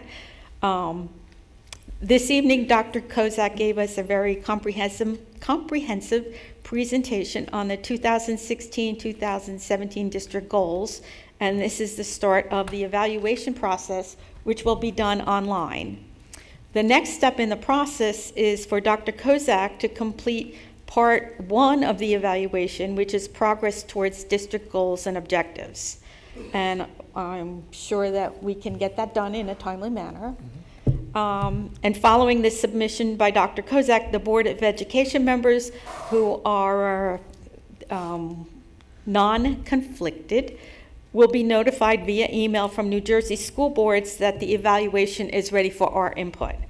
It is then up to the non-conflicted board members to complete part 1, part 2, which is executive leadership skills, and part 3, overall consideration of standards, and is submitted to New Jersey school boards. Everything that you submit will be confidential and not have your name included. So what will happen is that our field service rep will gather all the information from all the all the stuff that we submit and compile the results and deliver one copy with no names, but just all the comments and information that has been given by the Board of Education to New Jersey school boards, and deliver a copy to the board president. And that information will remain anonymous and will not be connected to any other particular board member. After that is completed, the non-conflicted board members will meet in a closed session at a special board meeting to discuss the results, which will then be shared with the superintendent in a letter from the Board of Education. And Dr. Kozak, I believe that is how your expectation would be too? Yes. And then you're going to supply us with some presentation information. Yes. So that we can use that in order to do our part of the part, okay. Thank you. So I don't know whether we want to wait for a while, because I'm hoping we can get this done in 2 weeks, because I think your part shouldn't take too long. We hopefully could get it done in a week and a half, but I don't know if we want to set a special board meeting now or wait until everything is completed. I would respectfully ask just to make sure that the process, the online form, and that I contact school boards and everything is okay, rather than setting a meeting. But Okay. as you said, I wouldn't anticipate it taking that long. If everything goes smoothly, by the end of this week, I should be able to get that form and get started, and then start to compile the other materials. And I would say maybe a week to do that. Okay. And then the board, of course, needs time also. So if we could have it done by the 30th of May, I don't think that should be a problem. And then we can have a special meeting after that. I think we don't even need I can call a special meeting just to do that. And it would not be the whole board because there are some conflicted members. So anybody have a comment or question? But I think that's how we've been doing it in the past. Okay. So the other thing I had is that we passed the policy this evening on public participation in board meetings, and we will make sure to have copies of that new policy available at the next meeting, the policy will go into effect at the next board meeting. So that concludes my report. So we will go to other Board of Education business. Is there any business by any member of the Board of Education? Ms. Arminio? Yes, as I usually do, I attend the Monroe Township Council meetings, Planning Board meetings, and the Zoning Board meetings on a regular basis.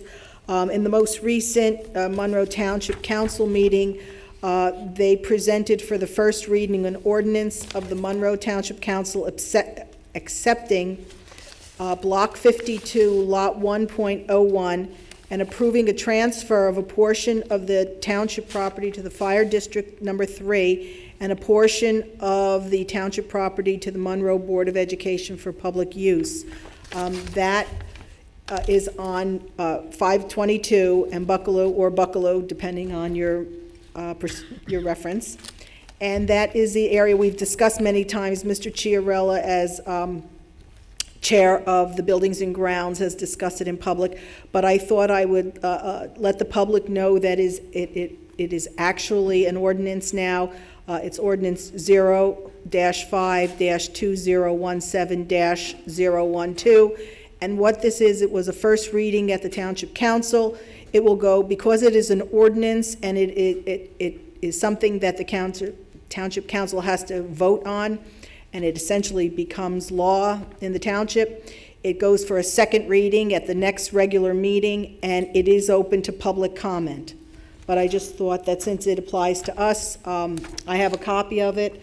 I'm sure the administration also knows about it, but I just thought the public should be aware that the public can actually go, and it is on the township website, but they can speak to this at the next regular Township Council meeting. Thank you. Thank you. Ms. DeMayo?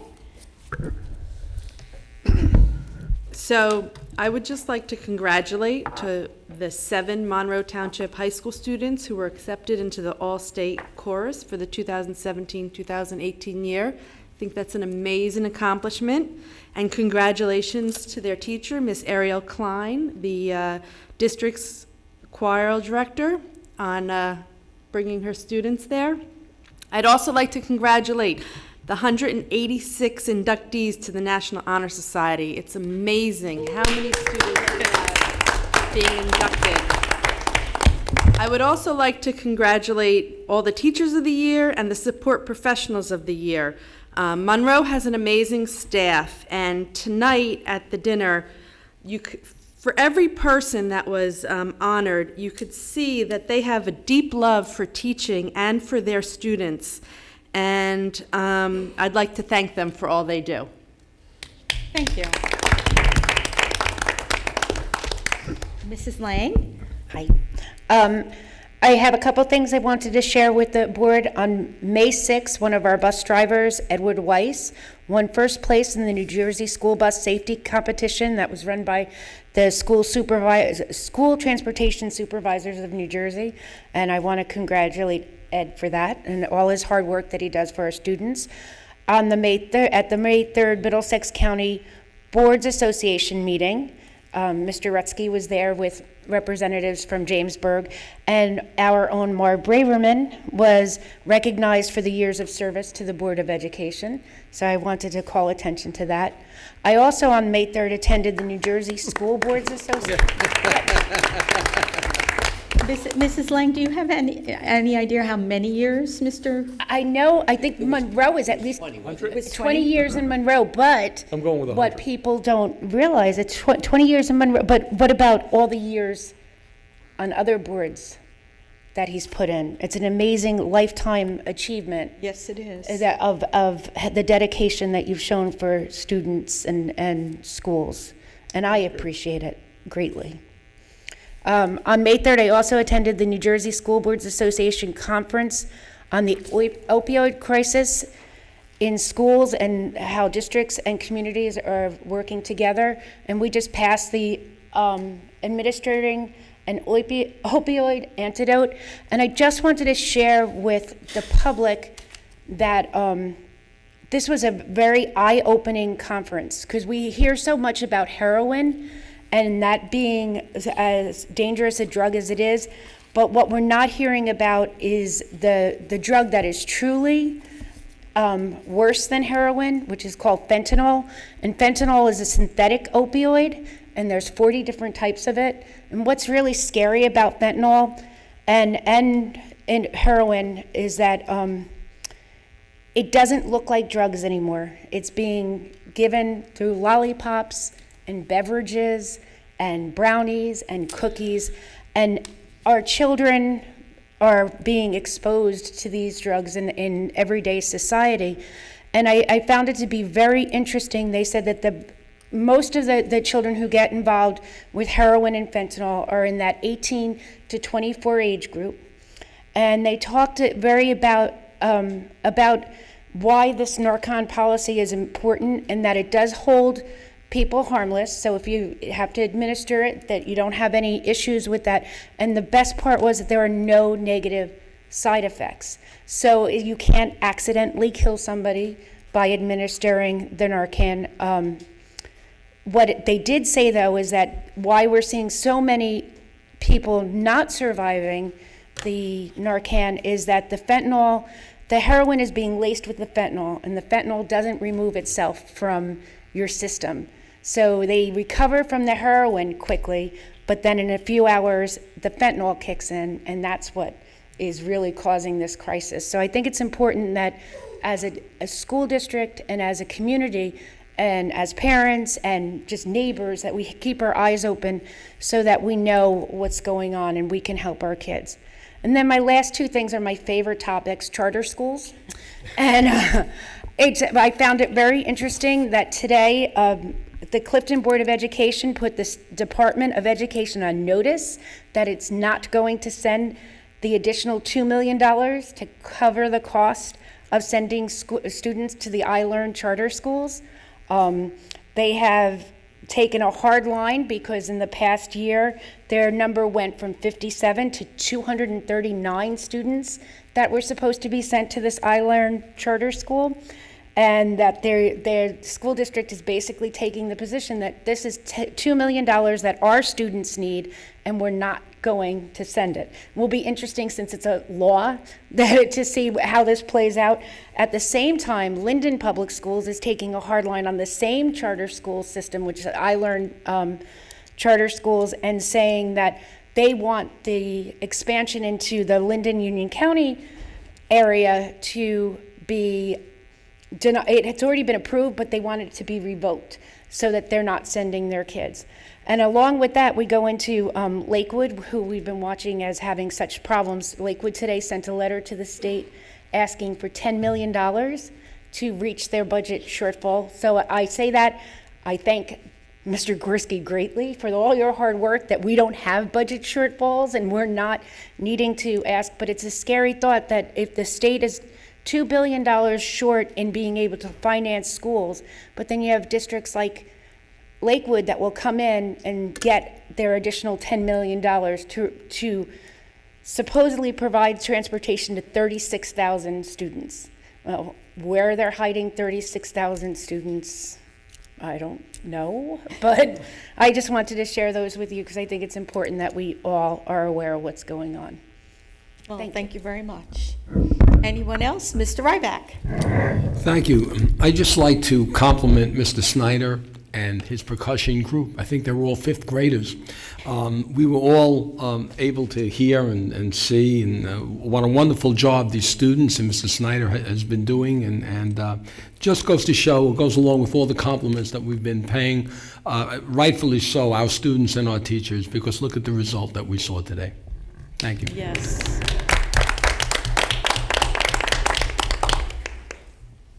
Anyone else from the board? Okay, then we will go to public forum, and because we don't have a closed session this evening, we are only going to have one public forum. So anyone wishing to come up and speak about anything, please come to the microphone, state your name and address for the record, and we will adhere to our 3-minute time limit. Hi, we're all here for the same cause. Would you like all of us to say our names, or If you're going to represent them, you can state your name and your Okay. address. Alexa Quarino, 13 Fox Hunt Drive. We would like to present this petition to the Monroe Township Administration and Board of Education. Anthony Fusco, custodian of the Performing Arts Wing in the high school for many years, has recently been transferred to another school. He was an incredible custodian who kept the school impeccable and went above and beyond his duties to help countless parent groups, students, teachers, coworkers, and anyone else who needed him.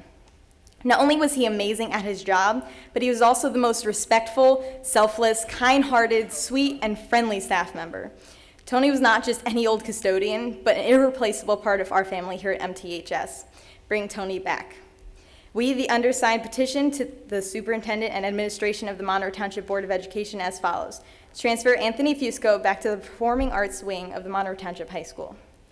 The signatures on this petition represent students, teachers, security guards, substitute teachers, parents, and parent-teacher organization volunteers of Monroe Township. There was an overwhelming interest in signing this petition. We've collected over 400 signatures in such a short period of time. We would have been able to get hundreds more, but the meeting here this month was very soon in the month. We respectfully request that you give thoughtful consideration into our plea. Who should I give the petition? You can give it to me. All right, and on the back of the petition, we attached a photo of several of the students hugging Anthony goodbye, and we just thought it'd be good to illustrate how much he means to us. Thank you very much. Thank you for coming to the board meeting with this. Thank you. Well said. Yes. And does that conclude your? Yes. Okay. Anyone else from the board, from the public wishing to speak?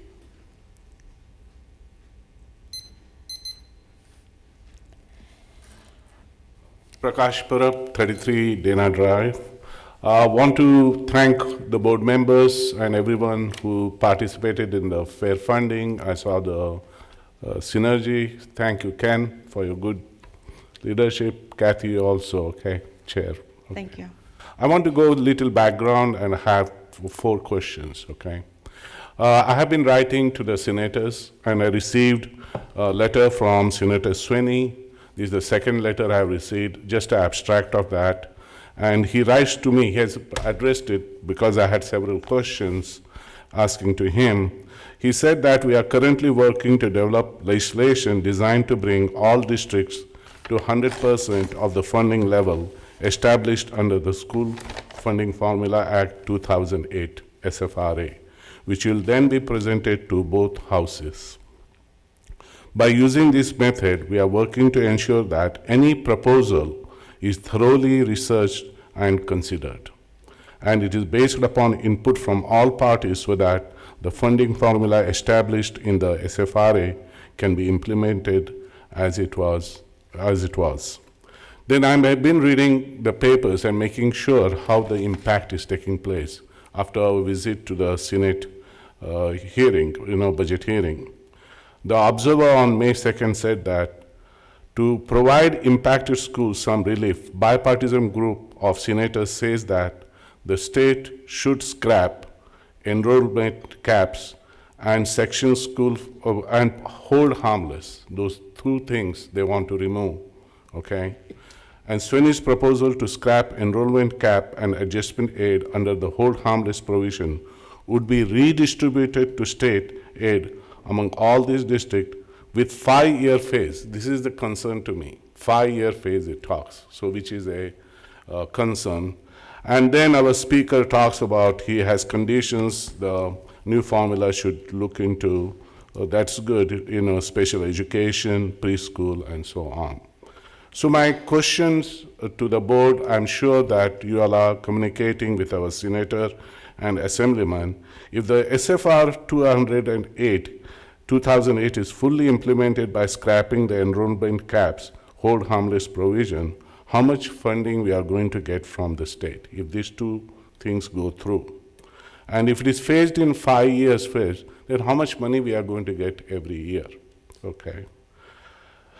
And if are you aware when this bipartisan, legislation, whatever the proposal will be funded, presented to both the houses, because we are anxious, we want it to be presented before the election, not after the election, okay? So those are the questions. Mr. Gorski, would you like to respond? Sure. Evening, Doctor. If you afford me a little time, I'll be happy to talk about these topics in a way that everybody can understand them and cover all of the components of your questions, and I'll be brief. First of all, when the School Funding Reform Act of 2008, which was the new funding law at the time, was put into place, certain districts, many with large voting blocks, large urban areas, would have suffered a slight decrease in aid with the new formula. So to mitigate that, the state came up with adjustment aid, and it was to hold them harmless and give them the same amount of money they got before, even though they don't qualify under the new funding formula, SFRA 2008. That type of aid was supposed to be temporary and phased out over a period of 5 years, starting in 2009. So you have 2009, 10, 11, 12, 13, 14, 15, 16, 17. That's 9 years where this has not been phased out yet because the state froze the funding formula and just held it in place. So they're still getting their aid amount back to 2007, where districts like Monroe that qualify for more are left waiting. Now, as you said, the state is proposing a 5-year phase-in plan again to get rid of adjustment aid. My opinion on that is it's outrageous. Pull the Band-Aid off already. These districts have gotten millions more than they deserve. It's time to end it, and end it abruptly, and do what's equitable and fair. How long should our taxpayers have to bear the burden for that? Next is growth limits. When the state didn't fully fund the formula, and again, that's been underfunded under Governor Christie's tenure by $8 billion. Okay, the funding formula calls for a certain amount of dollars to be distributed to the district so that everybody can run efficiently. It's been underfunded $8 billion over Christie's tenure. And in rationing what was left, they came up with growth limits. And that limits aid to growing districts who, like Monroe, otherwise would have qualified for more aid. As Senator Greenstein and Assemblyman Benson and D'Angelo proposed to the ad hoc committee, their plan is to immediately, within the current funding formula, SFRA 2008, end adjustment aid and lift the growth limits. That would help Monroe to the tune of $1 to $1.5 million each year of additional funding. Fully funding the formula would be about another $6 million, but the resources, as we're told, are not available at the state level to fully fund the formula. More importantly is the second phase of what Senator Greenstein proposed, and this is really where Monroe has to really keep an eye on, and that is the development of a new funding formula. Even if the SFRA 2008 is fully funded, which they don't have the money, and you get rid of the adjustment aid, which is going to be a lot of political pressure from larger urban center districts, and you lift the growth limits to give districts who are growing some relief, it's not going to be materially satisfying to Monroe. All of that combined would be about $6 to $7 million of additional aid each year. And when you compare the fact that South Brunswick is getting $30 million of equalization aid to support their adequacy budget, and Monroe receives and has always received zero because they call us too wealthy and living in properties that are too high in value, there's a gross inequity there that requires a new funding formula for us to get any satisfaction out of this. So thanks for your patience. I think I got all your questions covered there, and that's also a good summary of what we're fighting for at our ad hoc committee level. We're addressing all those things, and as Senator Greenstein has proposed, we'll take what we can get out of the current funding formula with the growth limits and adjustment aid, but our satisfaction will really never come until we get a new funding formula. Just to add to that, if I can, just to add to that, we have heard or read from different media sources from the Senate, the Assembly, and really they're supposed to come up with whatever solution they're determining before the end of June. And so I've heard dates of June 2nd or June 2nd and June 10th. I'm not exactly sure which dates, but I know that the budget, the state budget, has to be finished by the end of June. And I believe I'm correct on that, Mr. Gorski? Yes, sir. Okay. Okay, anyone else from the public? Good evening, Doug Poy, 4 Tamarack Road. I was at a talk last night by a very knowledgeable gentleman. I forget his first name, but he is the eldest son of former Governor Brendan Byrne. And he gave a very informative talk about the problems facing the state of New Jersey. And one of those problems is with our infrastructure, our roads, our tunnels, our railroads, and we're quite aware of the problem there. And he pointed out that the reason we're in this hole is because in the past they simply were not taking care of the infrastructure.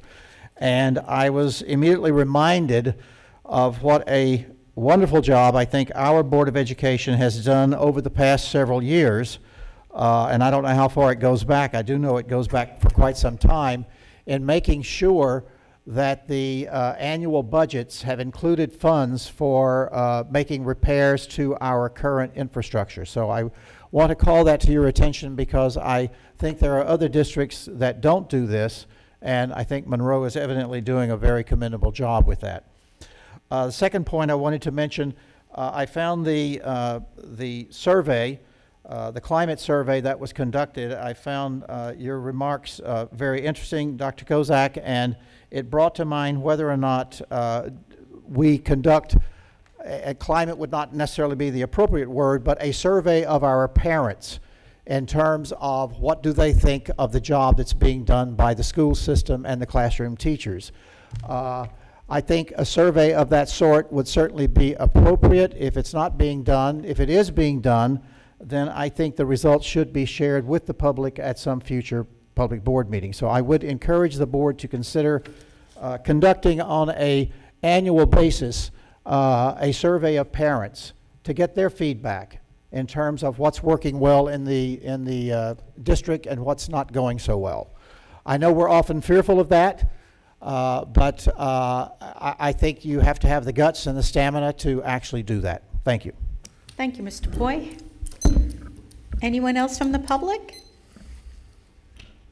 Okay, seeing no one, we will close the public forum, and then our next scheduled Board of Education meeting will be held on Wednesday, June 14, 2017, 7 o'clock p.m. at the Monroe Township High School. Motion to adjourn. So moved. Second. Mr. Mayo, Mr. Rutsky, all in favor? Aye. Opposed? Meeting is adjourned.